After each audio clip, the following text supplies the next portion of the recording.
కషాయం ఇది. తులసి ఆకులు, పసుపు, జీలకర్ర బాగా మరిగించి ఇంకా మా వాడు రెడీగా ఉన్నాడు, పాప కూడా. దీనివల్ల హై ఇమ్యూనిటీ బూస్టర్ ఇది, ఎక్సలెంట్గా ఉంటుంది. ఇది మనకి రోగాలన్నింటి నుంచి కూడా గార్డింగ్ చేస్తుంది. వెయిటింగ్ ఎప్పుడు తాగుదామని. ఫస్ట్ డొక్కు ఆడికే. Get ready Krish.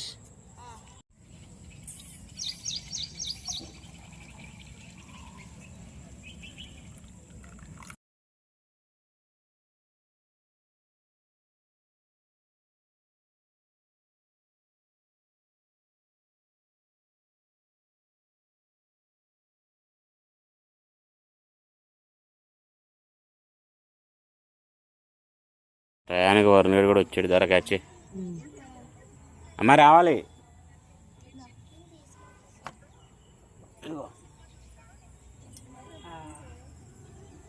వీడికెందుకు ఇలాగ ఈ వైరల్ వైర్ కూడా పట్టించొద్దాం ఇప్పటికప్పుడు. సరే తులసా గ్లాస్ తాగుతావమ్మా? తాగుతావా? వద్దంటలే.